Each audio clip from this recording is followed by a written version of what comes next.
ভারত সরকারের কৃষি মন্ত্রক এবং দূরদর্শন শান্তিনিকেতন নিবেদিত কৃষি দর্শন অনুষ্ঠানে আপনাদের সকলকে স্বাগত।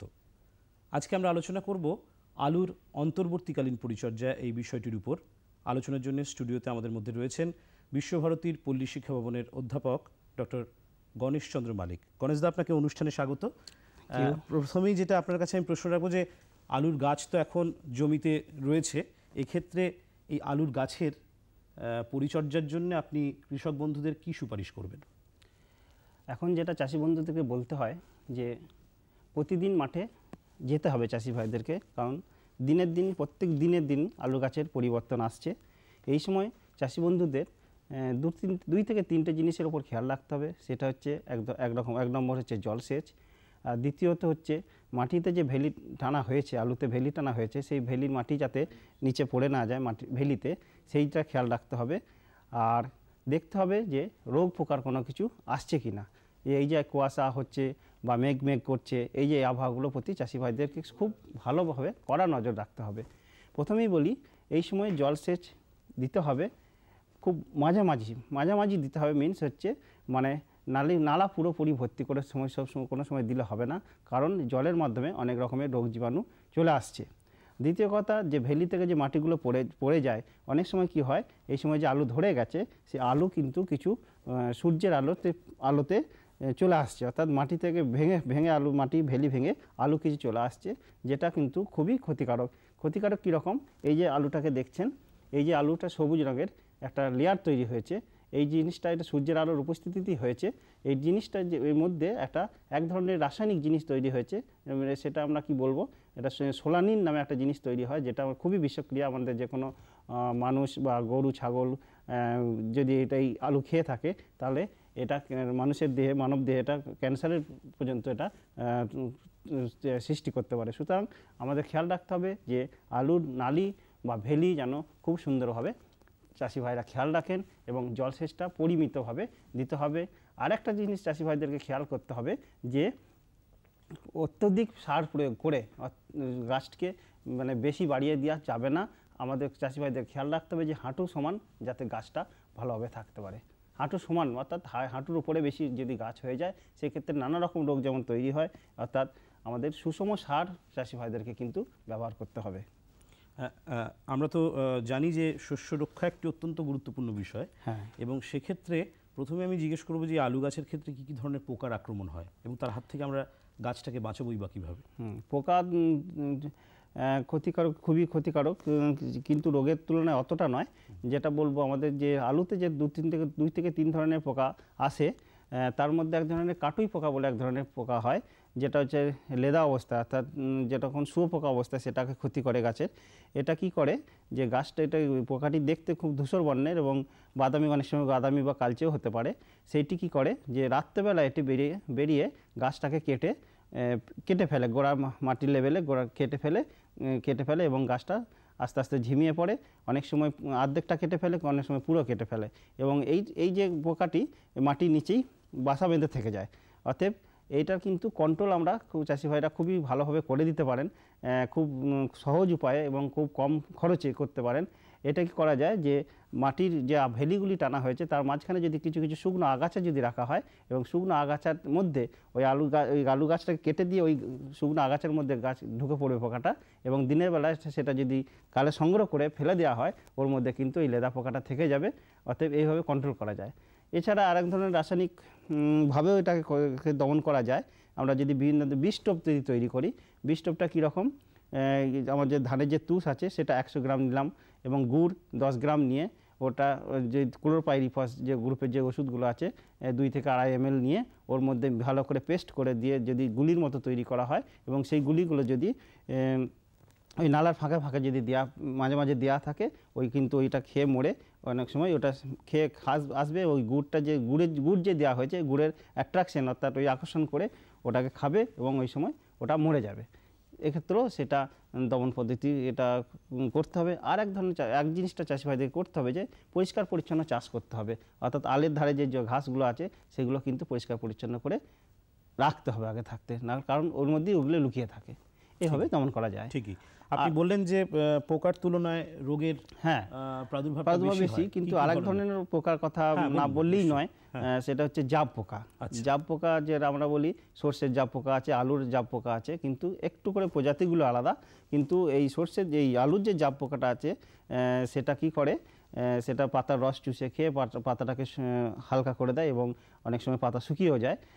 শুধু এইটা যে শুধু রসকেই যে ক্ষতি করছে তা নয়, এটা এক ধরনের রোগের বাহক। অর্থাৎ আমরা যে আলুর যে বিভিন্ন ধরনের ভাইরাস রোগ রয়েছে, কুটে রোগ, মোজাইক রোগ, এইগুলো কিন্তু এই যে জাব পোকাটা, এই যে হচ্ছে ভেক্টর বলি, ইংরেজিতে বলা হয় ভেক্টর, বাংলাতে বাহক। এই পোকার এই রোগের রোগ জীবাণু বাহক এইটা ক্যারি করে এই যে বিভিন্ন ধরনের যে ভাইরাস রোগগুলো হচ্ছে সেগুলো কিন্তু এই জাব পোকার মাধ্যমেই যাচ্ছে। অতএব জাব পোকা দমন কিন্তু আমাদেরকে ভাবতে হবে। এক্ষেত্রে জাব পোকার যেহেতু এটা রস চুষে খায়, সেক্ষেত্রে এখানে আমাদেরকে একটু সর্বাঙ্গবাহী যে বিষগুলো পাওয়া যাচ্ছে বাজারে, সেগুলোই প্রয়োগ করলেই ভালো চাষি ভাইয়ের উপকার পাবেন।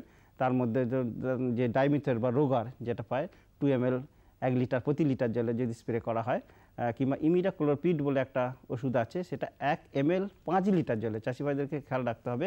ইমিডাক্লোপিড যে ওষুধটা আছে সেটা হচ্ছে 1 ml 5 লিটার জলে মিশিয়ে এটা স্প্রে করতে হবে, তাহলে কিন্তু এটার ভালো সুফল পাওয়া যাবে। গণেশদা, এবার রোগের ক্ষেত্রে আসবো। কি ধরনের রোগ হয়, তার মধ্যে এই মুহূর্তে কোন কোন রোগগুলো খুব অ্যালার্মিং? হ্যাঁ, পশ্চিমবঙ্গে আলু চাষের কিন্তু সবচেয়ে বড় শত্রু হচ্ছে রোগ। এই রোগ 2 থেকে 3 বছর আগে আর মহামারীর আকার নিয়েছিল, যেটা আমাদের ওষুধ দিয়েও কোনো রকমভাবে কিন্তু চাষি ভাইরা ঠেকাতে পারেননি। সেক্ষেত্রে আলুর যে প্রধানত 2টো রোগ সবচেয়ে ক্ষতিকারক, এক হচ্ছে ধসা, 2 হচ্ছে ঢলে পড়া রোগ। এই ধসা রোগ বা ঢলে পড়া রোগ কিন্তু দুটোই ক্ষতিকারক, 2 দিক থেকে ক্ষতিকারক। একরকম হচ্ছে আলুর যে ধসার রোগটা হচ্ছে, যেটা ঢলে পড়ার যে রোগটা হচ্ছে, গাছটা কি হঠাৎ দেখা যাচ্ছে যে গাছটা ঝিমিয়ে পড়লো, 2-3 দিনের মধ্যে গাছটা আস্তে আস্তে শুকিয়ে গিয়ে একবারে শুকিয়ে যাবে পুরো। এটা কিন্তু একটা ব্যাকটেরিয়া জনিত রোগ। এই ব্যাকটেরিয়া জনিত রোগ, এক্ষেত্রে চাষি ভাইদের কিছু করণীয় নেই এই রোগটার ক্ষেত্রে। বিশেষ করে এটা যদি হয় তাহলে এটাকে তুলে ফেলা ছাড়া কোনো রকম উপায় নেই। আর যে জমিতে এই রোগটি হবে সেই জমিতে 3 থেকে 4 বছর এই আলু বা এরকম প্রজাতির কোনো গোত্রীয় কোনো ফসল কিন্তু লাগানো যাবে না। সেক্ষেত্রে তন্ডুল জাতীয় ফসল যেমন ধান, গম, এগুলো লাগাতে হবে। আর দ্বিতীয় কথা হচ্ছে এর যে বীজ শোধনের ক্ষেত্রে সেই সময় খেয়াল রাখতে হবে। স্ট্রেপ্টোমাইসিন 0.5 গ্রাম 1 লিটার জলে মিশিয়ে যদি এটা বীজ শোধন করা হয়, তাহলে এই রোগটা কিন্তু প্রতিরোধটাকে করা যাবে। কিন্তু এটা একবার হয়ে গেলে চাষি ভাইদের কিন্তু কোনো রকমভাবে উপায় নেই, এটা এইভাবেই তুলে ফেলা ছাড়া কোনো উপায় নেই। এবং শস্য পর্যায়ে এটা পরিবর্তন আনতে হবে, অর্থাৎ ওই জমিতে কোনো রকমভাবে যেন এই জাতীয় আলু, তারপরে আলু, টমেটো, বেগুন, এই জাতীয় গোত্রীয় কোনো ফসল লাগানো যাবে না, অন্য ফসল লাগাতে হবে। আর এক ধরনের যে রোগটা হচ্ছে চাষিদের যে মহামারী নেয়, যেটা হচ্ছে সেটা হচ্ছে ধসা। ধসা 2 ধরনের হয়, নাভি ধসা, জলদি ধসা। নাভি ধসাটাই খুব ক্ষতিকারক। এই যে এখন সময় আসছে, কুয়াশা হচ্ছে, মাঝে মাঝে মেঘ ওয়েদার, এই সময় কিন্তু এই রোগের প্রাদুর্ভাব দেখা যায়। এক্ষেত্রে চাষি ভাইদেরকে সবসময় খেয়াল করতে হবে যে রেগুলার, অর্থাৎ নিয়মিত মাঠ পরিদর্শন করতে হবে। আজকে দেখলে আছে কিছুই নেই, কালকে কিন্তু হঠাৎ সকালবেলায় দেখা যাবে এরকম ধরনের রোগ হয়। এটা রোগটা প্রথমে একটু জলের দাগ থাকে, আস্তে আস্তে ওটা বাদামি বা কালো রঙের হয়ে যায়, এবং উপরি নিচ, তলার দিক উপর দিক হয়ে যেতে পারে সেক্ষেত্রে। এবং প্রথমে পাতায় ছড়ায়, তারপরে কাণ্ড, তারপর আস্তে আস্তে আলুতে পর্যন্ত ছড়িয়ে দিতে পারে। পুরো গাছটাকেই একবার শেষ করে দিতে পারে, এবং আলুতেও পর্যন্ত এইটা ধসা রোগটা চলে আসতে পারে। সেক্ষেত্রে চাষি ভাইদেরকে করতে হবে কি, বীজ শোধন তো চাষি ভাইদেরকে অবশ্যই করতে হবে। তাছাড়া আরও যে বীজ যদি মূল জমিতে লেগে যায়, সেক্ষেত্রে চাষি ভাইদেরকে ছত্রাকনাশক যে ওষুধগুলি পাওয়া যাচ্ছে সেগুলো পশ্চিমবঙ্গ সরকারের কৃষি বিভাগের সুপারিশ যেগুলো ওষুধগুলো আছে সেইগুলি আমরা স্প্রে করার কথা বলবো। সেক্ষেত্রে ব্লাইটক্স, আর যদি প্রাদুর্ভাব হয়ে যায় তাহলে প্রথম স্প্রেটা যেন কপার ঘটিত যে ছত্রাকনাশকগুলো বাজারে পাওয়া যায়, ব্লাইটক্স, ব্লু কপার, সেগুলো 4 ml প্রতি লিটার জলে স্প্রে করতে হবে। আর প্রথম স্প্রেটা যখনই করা হবে, তখন স্প্রেটা কিন্তু সবসময় বিকালের দিকে করতে হবে, আর এবং ভালোভাবে স্প্রে করতে হবে। এবং এটা 15 দিন ছাড়া যদি 2বার স্প্রে করা হয় তাহলে কিন্তু এটা এই রোগের অনেকটা প্রাদুর্ভাব কমে যাবে। আর বীজ শোধন তো করতেই হবে, কারণ বীজ শোধনটা একটুখানি গণেশদা একবার বলে দিন, কারণ বীজ শোধনটা খুবই প্রয়োজনীয়। কারণ বীজ শোধন করার এটা যেমন একটা বীজ শোধন একটা টিকাকরণের মতো, যেমন শিশুদেরকে টিকা দিই তাদের কি না বিভিন্ন রোগের প্রতিরোধ করার জন্য, সেই ক্ষেত্রে আমরা বীজ শোধনও যদি করে নেওয়া হয় আলুর ক্ষেত্রেও এটা একটা টিকাকরণের মতনই হয়ে যাবে। সেক্ষেত্রে বীজ শোধন অনেক ছত্রাকনাশক রয়েছে বাজারে পাওয়া যাচ্ছে, যেমন এখন একটা খুব ভালো একটা ছত্রাকনাশক পাওয়া যায় যেটা হচ্ছে মেটালেক্সিল আর কার্বানডিজিম, মেটালেক্সিল বা ম্যাঙ্কোজেব। ওটা যদি ওই 2.5 ml 1 লিটার জলে এই হিসাবে যদি শোধন করা হয়। তাছাড়া ম্যাঙ্কোজেব আছে, এমিশন 6 আছে, অ্যাগালল, ব্যাগালল বা অনেক রকমই ছত্রাকনাশক পাওয়া যায়। সেইগুলো 2 থেকে 2.5 ml প্রতি লিটার জলে 5 থেকে 10 মিনিট যদি এটাকে চুবিয়ে রাখা হয়, তাহলে কিন্তু হাওয়াতে শুকিয়ে নিয়ে তারপরে এটা লাগানো যেতে পারে। মানে ছোট্ট সংক্ষেপে আপনার কাছে আমি জানতে চাইবো যে বীজ আলু তৈরির জন্য এখন থেকে কিভাবে ব্যবস্থা নেবে কৃষক বন্ধুরা? এ তো শেষের দিকে, একবারে শেষের দিকে বীজ আলু কিন্তু আমাদের যেটা খাবার আলু তৈরি হচ্ছে সেটার মতো কিন্তু করে নিলে হবে না। এক্ষেত্রে কিছু বিশেষ সতর্কতা চাষি ভাইদেরকে অবলম্বন করতে হবে। প্রথম কথা অবলম্বন করতে হবে যে বীজ লাগানোর সময় খুব ভালো জায়গা থেকে সংশ্লিষ্ট বীজ কিন্তু জোগাড় করতে হবে। তারপরে সেটিকে বীজ শোধন করে, বীজ শোধন ওষুধ আমি আগে বললাম, সেগুলো শোধন করে লাগাতে হবে এবং খুব টাইমলি লাগাতে হবে। মানে আমাদের লাগানোর টাইমটা ঠিকঠাক রাখতে হবে। এবং কিছু এই বীজ আলুর ক্ষেত্রে আইসোলেশন ডিস্টেন্স বলে একটা ব্যাপার আছে, মানে যে জাতটা লাগানো হয়েছে সেই জাতটা 50 মিটারের মধ্যেও যেন সেই জাতটা না লাগানো থাকে, এই একটা করতে হবে। রোগিং বলে একটা জিনিস থাকে, অর্থাৎ আলু আপনি লাগিয়েছেন জ্যোতি আলু ছাড়া অন্য কোনো জাতের যদি মিশ্রিত থাকে সেটাকে তুলে দিতে হবে। কোনো আগাছা যদি থাকে তাহলে সেটাকে তুলে দিতে হবে। মানে এগুলোকে আমরা অফটাই বলি আর কি, পরিচ্ছন্নতা বজায় রেখে সতর্কভাবে আমাদের কিন্তু আলুর বীজ তৈরি করতে হবে। আমাদের আজকের আলোচনায় অংশগ্রহণ করার জন্য আপনাকে অনেক ধন্যবাদ জানাই। আমরা কিন্তু জেনে নিলাম এই মুহূর্তে যে আলু রয়েছে তার অন্তর্বর্তীকালীন পরিচর্যা কিভাবে কৃষক বন্ধুরা করবেন, বিশেষ করে রোগ এবং পোকার ক্ষেত্রে কী প্রতিকার ব্যবস্থা নেবেন সে সম্পর্কে আমরা জানলাম।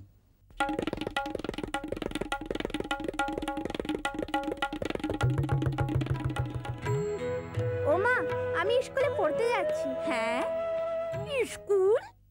বিয়ের সময় তুমি না বলেছিলে তুমি লেখাপড়া জানো? আরে মা, ফার্ম স্কুলে যাচ্ছি চাষের বিষয়ে নতুন কথা শিখতে। আপনিও চলুন। ফার্ম স্কুল, যেখানে জমিতে ফসল বৃদ্ধির প্রত্যেকটি কথা চাষিদের শেখানো হয়, যেমন মাটির হিসেবে সঠিক সার, ভালো বীজ আর প্রয়োজন অনুযায়ী কীটনাশক। কেননা কম খরচে বেশি লাভ।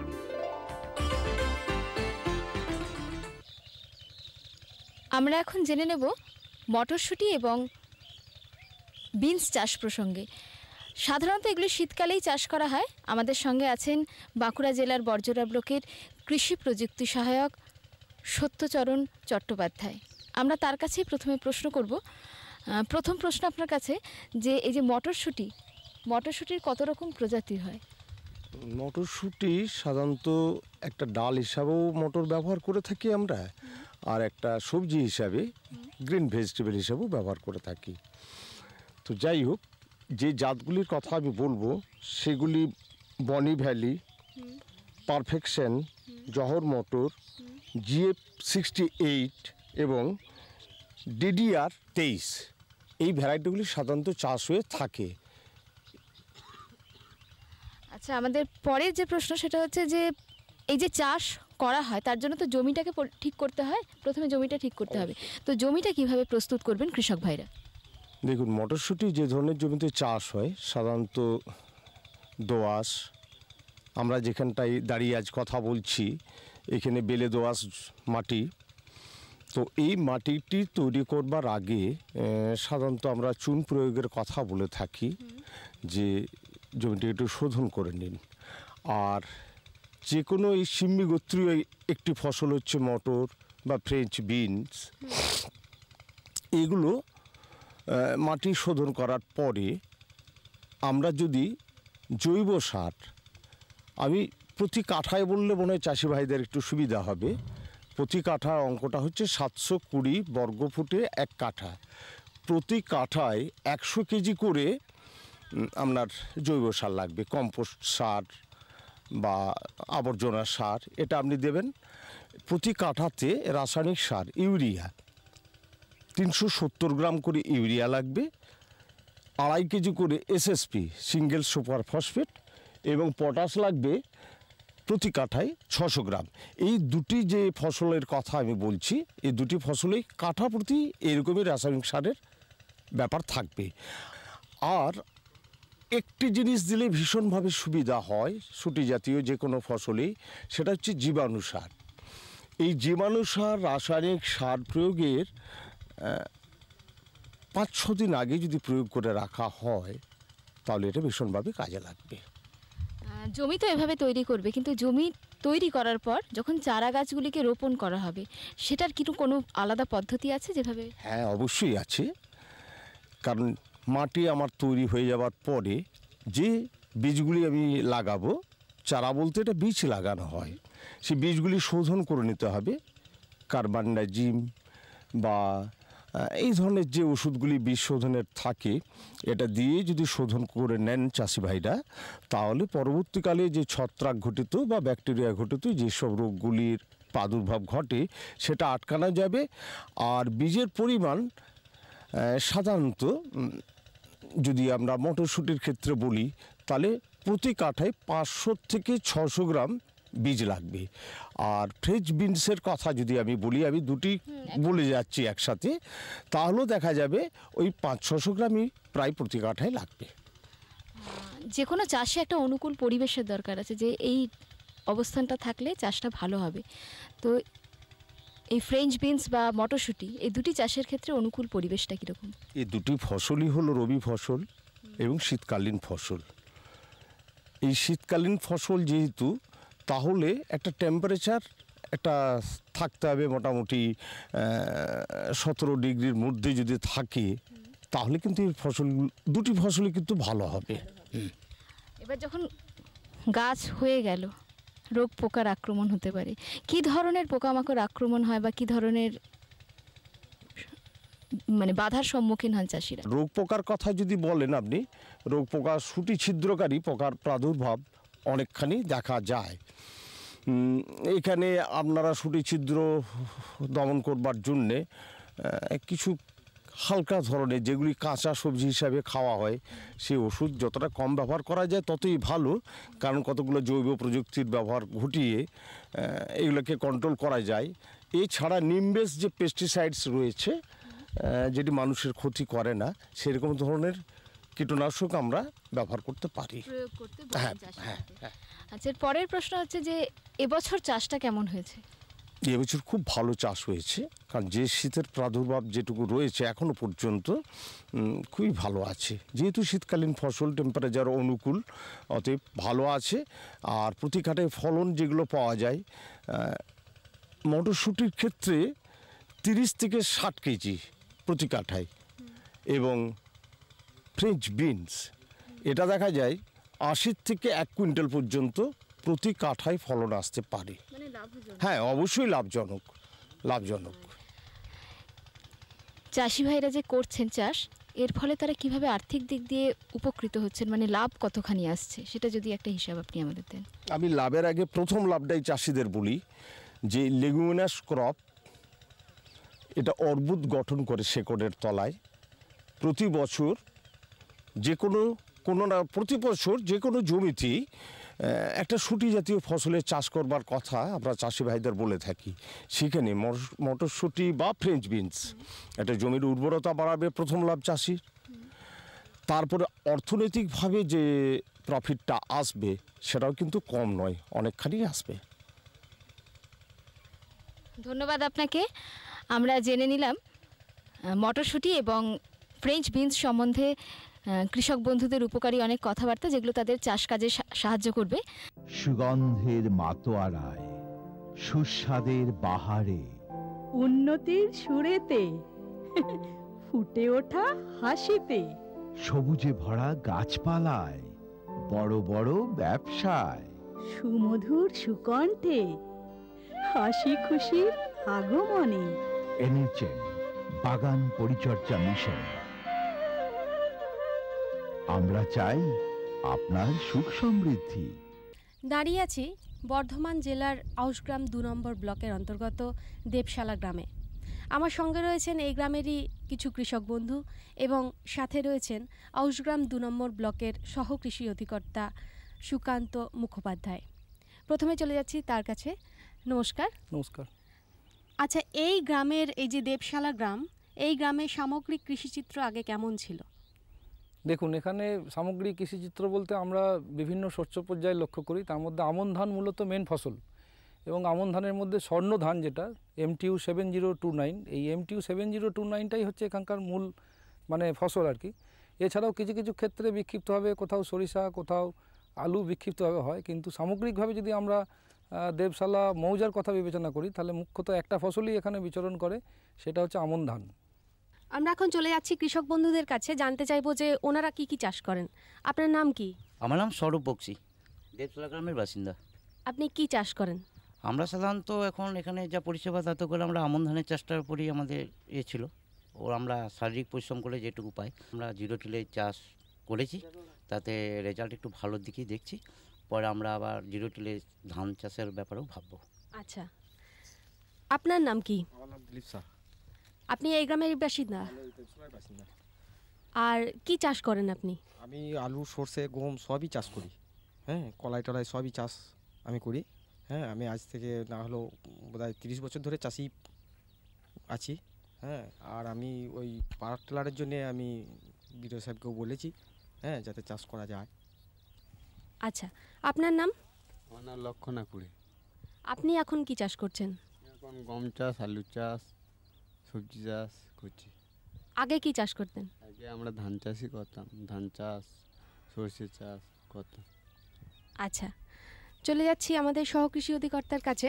ওনার কাছে জানতে চাইবো যে আগে যে কৃষির একটা রূপ ছিল অন্যরকম, এখন অন্যরকম, তো এই যে উন্নয়ন আপনি ঘটালেন কিভাবে? আচ্ছা দেখুন, একটা জিনিস বলি, সেটা হচ্ছে আমাদের এক ফসলি জমিকে যদি আমরা দ্বিফসলি জমিতে পরিণত করতে চাই তাহলে আমাদের দুটো জিনিসের এখানে বিশেষ করে এই দেবশালা মৌজাতে খুব মানে জরুরি হয়ে পড়ছে। একটা হচ্ছে আমার কৃষি যান্ত্রিকীকরণ, আর 2 নম্বর হচ্ছে সেচ ব্যবস্থা। তা আমাদের এখানে যেহেতু RLI যে রিভার লিফট ইরিগেশন আছে কুন্ডুরের নদীর উপর বেস করে, সেখানে আমরা দেখেছি যে পরিমাণ জল আমাদের লিফট হবে তাতে আমাদের যে সমস্ত ফসলগুলোতে কম জল লাগে অপেক্ষাকৃত সেইগুলোই করা যাবে। বোরো ধান বা এইগুলো আমাদের এখানে কিন্তু খুব স্বপ্নের মতন আর কি।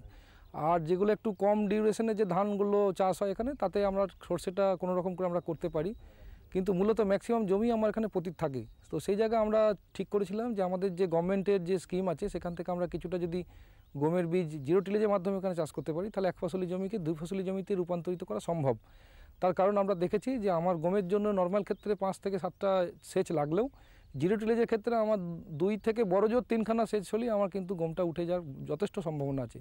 সেক্ষেত্রে আমরা এখানে ট্রায়াল করেছি, এখানকার চাষিদের উৎসাহ ছিল চোখে পড়ার মতন। আমরা সরকারিভাবে 60 বিঘের মতো আমরা অনুদান দিতে পেরেছি, বাকি 120 বিঘের মধ্যে 60 বিঘে নিজেরাই স্বতঃপ্রণোদিত হয়ে ওনারা চাষ করেছেন এবং আমাকে যথেষ্ট সহযোগিতা করেছে, যার ফলে আমরা এক ফসলি থেকে 2 ফসলি জমি প্রায় 120 বিঘা জমি উন্নীত করতে পেরেছি। এখানকার যে কৃষিজ রূপটা আগে অনেকটাই উপেক্ষিত ছিল, যেটা আপনাদের আসার জন্য মানে আপনাদের সহযোগিতার জন্য ওরা নতুনভাবে চাষটা করতে পারছে।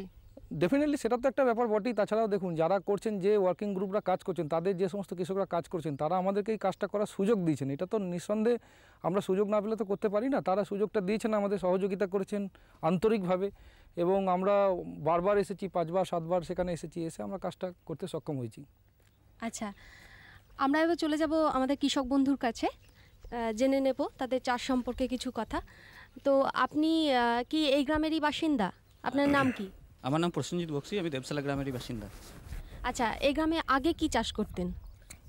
আগে মেনলি আমাদের এখানে আমন ধানটাই চাষ হতো, সেই রকম দু ফসলি চাষ কিছু হতো না। ওই আমন ধানের উপর নির্ভর করেই কৃষিরা জীবনযাপন করতো। আচ্ছা, আপনারা যে চাষ করছেন এটা সংঘবদ্ধভাবে কিভাবে করছেন, সবাই মিলে একসঙ্গে? সবাই মিলে একসঙ্গে বলতে আগে তো আমরা এইসব সরকারি ফ্যাসিলিটি সুযোগ সুবিধা সম্বন্ধে সেরকম জানতে পারতাম না। আমাদের ব্লক যাতায়াতও কম ছিল, বা আমরা যাওয়ার কারণে ছিল না। কিন্তু এখন বিভিন্ন সরকারি বিজ্ঞপ্তি, যেমন কন্ট্রাকচুয়াল যে কোনো স্টাফ নিয়োগ হচ্ছে, আমাদের এখানে বিজ্ঞপ্তি জারি করা হচ্ছে, আমরা বুঝতে পারছি ব্লকে কোনো কন্ট্রাকচুয়াল গ্রুপের হয়তো স্টাফ রিক্রুট হবে, সেই হিসেবে আমরা যাচ্ছি। এবং সেই হিসেবে যেতে যেতে আমাদের ওই যিনি ডিও সাহেব আছেন ওনার সঙ্গে আরও আধিকারিকদের সঙ্গে আমাদের পরিচয় হচ্ছেন। ওখানে গিয়ে ওনারা আমাদেরকে উৎসাহিত করছেন এই যে যেমন এবারে জিরো টিলেজ যেটা করেছি, আমাদের তো কোনো ধারণাই ছিল না এই সম্বন্ধে। আমাদের এখানে তো কৃষকরা প্রথমে হাসাহাসি করেছিল যে এইভাবে বিনা চাষে কোনো দিন গম চাষ হয় নাকি। আজকে মোটামুটি যখন গম বেরিয়েছে, বড় হয়েছে চারা গাছ, তখন দেখে তাদের মুখে মোটামুটি হাসি ফুটেছে। এবং ওনাদের ঐকান্তিক যে সহযোগিতা, মানে ব্লকের সহকৃষি অধিকর্তা ওনাদের সহযোগিতাতে এবং আশ্বাসে আমরা এতদূর পৌঁছাতে পেরেছি এই সাফল্যে। আর এখানে জলের কি সোর্স আছে? মানে জলটা তো পরিমাণ কম ছিল, তো চাষবাসের ক্ষেত্রে আপনারা জল কোথা থেকে পান? এখানে একটা লিভার পাম্প আছে, সেই লিভার পাম্পে জল মোটামুটি ওই আমন ধানের সময় দেওয়া হতো, কিন্তু এবারে আমাদেরকে ওই কৃষি অধিকর্তা যিনি আছেন উনি বলেছিলেন যে জলের ব্যবস্থা আমি এই গমের সময়ও করে দেবো। উনি আমাদের জলের ব্যবস্থা করে দিয়েছেন ওই লিভার পাম্পের মাধ্যমে। আচ্ছা, জেনে নিলাম ওনার কাছে চাষবাস সম্পর্কে অনেক তথ্যই। চলে যাচ্ছি কৃষি অধিকর্তার কাছে। আপনার কাছে জানতে চাইবো যে এখানকার মাটি প্রথমে কেমন ছিল, মানে মাটির চরিত্র কেমন ছিল? দেখুন, মাটির চরিত্র বলতে আমাদের যেটা আছে মেনলি এটা হচ্ছে ক্লেই সয়েল, হ্যাঁ, মানে এঁটেল মাটি। হ্যাঁ, মানে এবারে আপনার নদীর কিছুটা যেটা চর আছে সেখানে কিছুটা এঁটেল দোআঁশ বলবো আর কি। তো এঁটেল মাটিতে ধান ভালো হয় এটা সবারই জানা, কিন্তু এঁটেল মাটিতে গমও ভালো হয়। এবার গম ভালো হতে কিন্তু এঁটেল মাটিতে মুশকিল হচ্ছে জলের কনজামশনটা অনেক বেশি লাগে।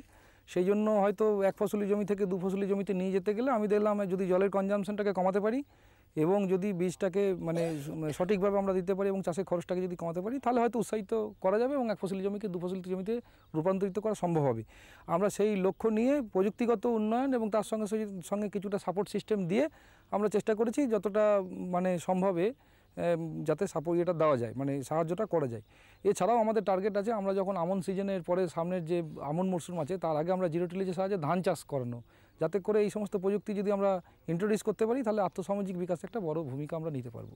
আচ্ছা, এই চাষবাসের ক্ষেত্রে জলের সোর্সটা কেমন, সে বিষয়ে যদি বিস্তারিতভাবে বলেন। দেখুন, জলের সোর্স আমরা জানি যে আমরা প্রথমেই বলেছি গম চাষ করতে গেলে প্রায় মিনিমাম খুব কম করে হলেও 5খানা, খুব বেশি করে হলে 8খানা আমার সেচ দরকার।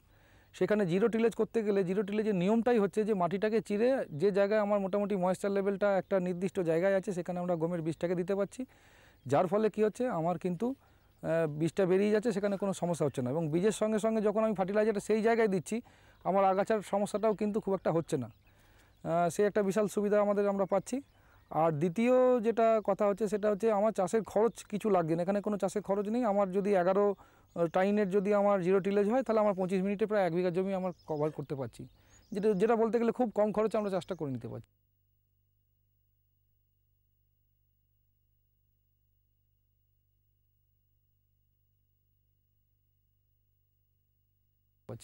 আচ্ছা, ভবিষ্যতে ধানের চাষ এখানে কিভাবে করবেন ভাবছেন?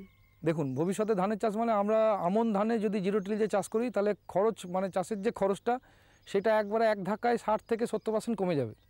কেন বলছি না, আমরা প্রথমে কি করব, যে জমিগুলো আগাছা হয়ে যাবে সেইগুলো আমরা গ্লাইফসেট দিয়ে আমরা করব, প্রথমে ট্রিটমেন্ট করে নিয়ে আগাছাগুলোকে মেরে দেবো। তারপর আমরা জিরো টিলেজ মেশিনের সাহায্যে ধান এবং ধইঞ্চা বীজ জুন মাসের 15 তারিখ থেকে জুলাই মাসের 7 তারিখের মধ্যে যদি আমরা বুনে দিতে পারি তাহলে কিন্তু আমার ধান চাষটা কমপ্লিট হয়ে যাবে। তারপর আমরা 30 দিন পর ধইঞ্চাগুলোকে যদি আমরা 2,4-D সোডিয়াম সল্ট দিয়ে মেরে দিই তাহলে কিন্তু আমার সেটা সার হিসেবেও কাজ করে যাবে। সঙ্গে সঙ্গে আমার যেহেতু সার এবং বীজ একসঙ্গে ফেলছি এবং ধইঞ্চা যেহেতু ফেলে দিচ্ছি, ধইঞ্চাগুলো যেহেতু লিগোমিনাস ক্রপ, ছাগল টাগলে খেলে ধইঞ্চাগুলো খাবে, ধানটা খুব একটা খাবে না, আর ধান খেলেও খুব একটা সমস্যা কিছু নেই। তারপরে যখন আবার আমন সিজন চলে আসবে, বৃষ্টি যখন আকাশ থেকে পড়বে তখন আগাছানাশক দিয়ে নর্মাল জমির মতো করে দেবো। তাহলে ধরুন এই যে বীজতলা ফেলা, চারা তোলা, আবার মাটি দেওয়া, পাকনা করা, ধান, এই কাজগুলো থাকছে না। সরাসরি আমরা চাষটা করলে আমরা চাষের খরচটা এক ধাক্কায় 60 থেকে 70% কমিয়ে দিতে পারছি। আপনাকে অনেক ধন্যবাদ সঙ্গে থাকার জন্য। আমরা জেনে নিলাম এই আউশগ্রাম 2 নম্বর ব্লকের দেবশালা গ্রামের আগেকার চাষবাস এবং এখনকার চাষবাসের কথা, এবং তার মধ্যে পার্থক্য অনেকটাই রয়েছে। আগে এর কৃষি বৈচিত্র্য অন্যরকম ছিল, এখন অন্যরকম। তবে আশা করি এই ধরনের পদ্ধতিতে যদি পরবর্তীকালে চাষ হয়ে থাকে তাহলে কৃষক বন্ধুরা অপেক্ষাকৃত লাভবানই হবেন। কেমন লাগছে আমাদের অনুষ্ঠান আমাদের চিঠি লিখে জানান। চিঠি লেখার ঠিকানা কৃষি দর্শন, অধিকর্তা দূরদর্শন কেন্দ্র, শান্তিনিকেতন, শান্তিনিকেতন, সূচক 731235।